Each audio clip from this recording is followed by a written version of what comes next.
حضور نے ہمیں بتلایا کہ پچھلے لوگ اپنے رب کو کیسے مناتے تھے، وہ کس طرح اس کے حضور ناز عرض کرتے تھے۔ حضور نے ہمیں اللہ کو منانے کے طریقے بھی بتلائے۔ فرمایا جب ماں باپ دعا مانگیں گے اولاد کے حق میں تو وہ مان جائے گا۔ حضور علیہ السلام نے فرمایا جب مسافر دعا مانگے گا تو اللہ مان جائے گا۔ فرمایا میرے رسول کریم نے کہ جب بیمار دعا مانگے گا تو اللہ مان جائے گا۔ اور سید عالم علیہ السلام فرمانے لگے جب تمہارے ضعیف، کمزور، مجبور لوگ دعا مانگیں گے تو اللہ مان جائے گا۔ اور حضور نے فرمایا جب تم فرض ادا کر کے دعا مانگو گے تو اللہ مان جائے گا۔ اور میرے محبوب نے فرمایا جب پچھلی رات اٹھ کے تم اس کے حضور عرض کرو گے تو وہ تمہاری دعاؤں کو قبول کر لے گا، وہ تو مان جائے گا۔ اور حضور نے ہمیں دن بتائے، فرمایا جمعے والے دن مانگنا مان جائے گا، شب قدر کو مانگ لینا مان جائے گا، شب برات میں دعائیں کرنا وہ مان جائے گا، رمضان کی راتوں میں مانگنا مان جائے گا، قرآن پاک کے ختم کے موقع پر دعا کرنا مان جائے گا۔ طریقے بتلائے۔ اب یہ ہے کہ ہم نے تو مانگنا تھا نا اس کی بارگاہ میں، ہم نے تو حاضر ہونا تھا، ہم نے آگے بڑھنا ہے، اس کے حضور عرض کرنا ہے۔ حضور نے ہمیں بتلایا کہ مومن متقی ہوتا ہے نا، پرہیزگار ہوتا ہے، تو اس نے کچھ نیکیاں بھی کی ہوتی ہیں، جس طرح اسے اپنے گناہوں کا پتہ ہوتا ہے نا، تو اسے پتہ ہوتا ہے کہ نہیں یار فلاں کام میں نے فقط اللہ کی رضا کے لیے کیا ہوا ہے، اور میرا اور میرے رب کا راز ہے۔ فرمایا جب تم بڑے الجھ جاؤ نا، جب تم بڑی آزمائش میں آ جاؤ، اور جب تم سمجھ لو کہ اب میں بڑی تکلیف میں آ گیا ہوں، تو پھر ایک طریقہ حضور نے ہمیں اور بھی بتلایا مانگنے کا، ایک اور طریقہ بھی بتلایا، اور وہ روایت صحیح مسلم میں موجود ہے۔ راوی حضرت عبداللہ ابن عمر رضی اللہ تعالیٰ عنہ، حضور فرماتے ہیں 3 لوگ سفر کر رہے تھے۔ یہ آپ اندازہ فرمائیے، صحیح مسلم کی حدیث ہے، ایک یہ رنگ بھی ہے اللہ کو منانے کا، ایک یہ انداز بھی ہے اس کی بارگاہ میں گزارشات پیش کرنے کا، یہ بھی ایک طریقہ حضور نے ہمیں بتلایا۔ اگرچہ اپنی نیکیوں کو چھپانا چاہیے، نیکیاں جو چھپی ہوئی ہوتی ہیں وہ قیمتی ہوتی ہیں۔ حضرت عبداللہ ابن عمر فرمانے لگے کہ نبی پاک صلی اللہ علیہ وسلم فرماتے ہیں 3 لوگ سفر کر رہے تھے، رستے میں طوفان آ گیا، تیز بارش شروع ہو گئی، تو حضور فرماتے ہیں وہ تینوں بارش سے بچنے کے لیے ایک غار میں چھپ گئے۔ ہم کو پتہ ہے پرانے زمانے کے اندر غاریں ہوتی تھیں، اور لوگ جب سفر کرتے تھے لمبے تو پتھروں اور پہاڑوں کے بیچ میں سے سفر کرتے تھے۔ وہ غار کے اندر چلے گئے، اب چونکہ طوفان بہت زیادہ تھا، جب وہ غار کے اندر چلے گئے تو اللہ کے پیارے حبیب صلی اللہ علیہ وسلم فرماتے ہیں پتھر اوپر سے لڑکتا ہوا آیا، آ کے اس نے غار کو بند کر دیا۔ اتنا تیز اور اس مضبوطی کے ساتھ وہ پتھر لگا، اور اتنا صحیح فٹ ہوا کہ اندر روشنی آنی بھی ختم ہو گئی۔ اب 3 لوگ ہیں، تھوڑی دیر تو وہ پریشان رہے کہ شاید اب کبھی بچ نہیں سکیں گے، شاید چاروں جانب اندھیرا ہی ہے اور اندھیرا ہی رہے گا، شاید یہاں سے نکلنے کے لیے اب ہمیں کوئی رستہ میسر نہیں آئے گا۔ وہ پہلے تو پریشان ہوئے، پھر کہنے لگے یار اس طرح کرو، اگر کوئی زندگی میں نیکی کی ہے نا تو ذرا اس نیکی کو یاد تو کرو، اور یاد کر کے اس مالک کے حضور عرض تو کرو، کریم ہے کوئی آنکھو شاید من جاوے، کم تتڑی دا بن جاوے، عرض تو کرو۔ یہ آپ اندازہ فرمائیے یہ بات بیان کون کر رہا ہے؟ یہ مدینے والے رسول بیان کر رہے ہیں، یہ نبی پاک علیہ السلام نے بیان فرمایا، رسول کریم علیہ السلام نے ہمیں بتلائی یہ داستان محبت۔ حضور فرمانے لگے ایک نے ان میں سے ہاتھ اٹھائے، اور اس نے انداز کیا چھیڑا،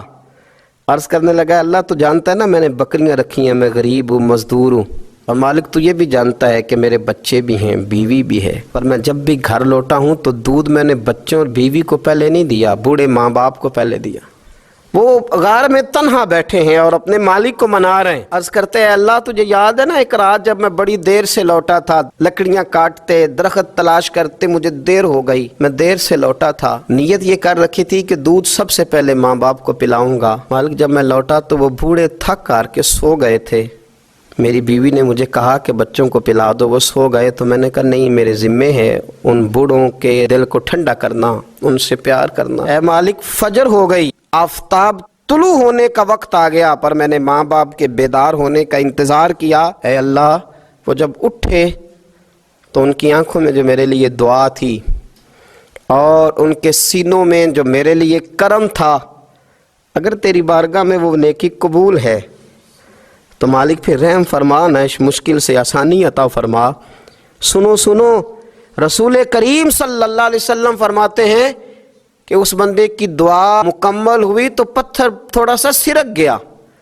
اور اتنا سرکا کہ آسمان نظر آنے لگا۔ جس نے ماں باپ کو منایا ہے، ان سے پیار کیا ہے، پھر یہی بات وسیلہ بن جائے گی رب کے ماننے کا۔ پھر رسول کریم صلی اللہ علیہ وسلم فرمانے لگے، دوسرا بولا اور عرض کرنے لگا کہ اے اللہ تو جانتا ہے مجھے اپنے چچا کی بیٹی بھانے لگی تھی، میں اس کی طرف رغبت کرنے لگا تھا، اور میں نے جب اس سے جا کے ارادہ کیا کہ میں تیرا طالب ہوں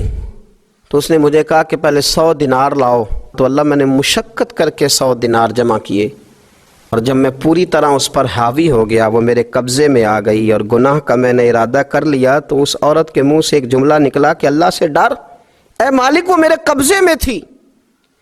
اے اللہ میں گناہ پر قادر تھا، میں چاہتا تو گناہ کر لیتا،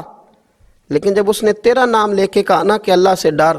اللہ میں ڈر گیا، میں اسے چھوڑ کے آ گیا۔ اگر تجھے یہ بات پسند ہے تو پھر نکال دینا اس مشکل سے، پھر کر دینا کرم، اللہ میری بھی تو چڑھتی جوانی تھی نا، میں بھی تو سب کچھ کر سکتا تھا، پر تیرے لیے، تیری خاطر میں لذت گناہ سے باز رہا تو اللہ تو رحمت فرما دے۔ حضور فرماتے ہیں اس کی دعا مکمل ہوئی تھی کہ پتھر تھوڑا اور سرک گیا۔ پھر تیسرا بولا اور اس نے بول کے کہا، اے اللہ ایک مزدور کو، ایک دیہڑی دار کو، ایک غریب کو میں نے کام پہ رکھا ہوا تھا، یہ تیرا اور میرا راز ہے اللہ۔ وہ مزدور، وہ دیہڑی دار میرے پاس کام پہ لگا تھا، کچھ چاول میں نے اس کی اجرت مقرر کر دی کہ تو کام مکمل کرے گا تو میں تجھے دوں گا، اور جب اجرت لینے کا وقت آیا تو وہ بگڑ کر ناراض ہو کر چلا گیا، میں اسے ڈھونڈتا رہا، وہ مجھے ملا نہیں، میں نے اس کے چاولوں کی قیمت کاروبار میں انویسٹ کر دی، اس کا تھوڑا سا سرمایہ پر میں نے کھایا نہیں، پھر وہ مجھ سے میں کاروبار کرتا رہا اور اتنا کاروبار کیا کہ بہت ساری گائیں اور ان کے چرواہے تیار ہو گئے، وہ سالوں کے بعد لوٹا، میں نے اس غریب کا مال کھایا نہیں بلکہ بڑھایا، محفوظ کر کے رکھا، وہ سالوں کے بعد لوٹا اور کہنے لگا میرا مال، تو میں نے کہا وہ ساری گائیں تیری ہیں، وہ چرواہا تیرا ہے، یہ سارا کچھ تیرا ہے، تو کہنے لگا تو مجھ سے مذاق کرتا ہے، میں غریب کہاں اور اتنی بڑی گائیں کہاں، تو مذاق کرتا ہے؟ تو میں نے کہا مذاق نہیں، میں نے اپنے رب سے ڈر کے تیرے مال کی حفاظت کی، یہ تیرا ہے، اے اللہ میں کھا بھی تو سکتا تھا نا، پر تجھ سے ڈر کر میں نے وہ سارا محفوظ رکھا۔ اللہ اگر تجھے میری یہ ادا پسند ہے تو پھر آج مان جانا، آج راضی ہو جا۔ اللہ کے رسول فرماتے ہیں اس کی دعا مکمل ہوئی تھی کہ پتھر لڑکا اور ان کے لیے رستہ بن گیا، وہ باہر آ گئے، تو حضور نے ہمیں بتلایا کہ وہ تمہاری نیکیاں جو چھپی ہوئی ہیں، وہ تمہاری نیکیاں جو تم نے خالص اللہ کی رضا کے لیے کی ہیں،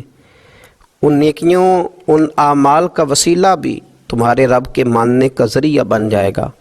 اس کو منایا جائے، اس کے حضور حاضری دی جائے، اس سے بخشش کا سوال کیا جائے، اس کی بارگاہ میں یہ گزارش کی جائے کہ اللہ غریبوں، مجبوروں، کمزوروں اور ان لوگوں کے صدقے جو اللہ رستہ دیکھ رہے ہیں کہ رستہ کب کھلے گا، جو تیری بارگاہ کرم کے سوالی ہیں، ان کے صدقے تو رحم فرما، تو کرم فرما۔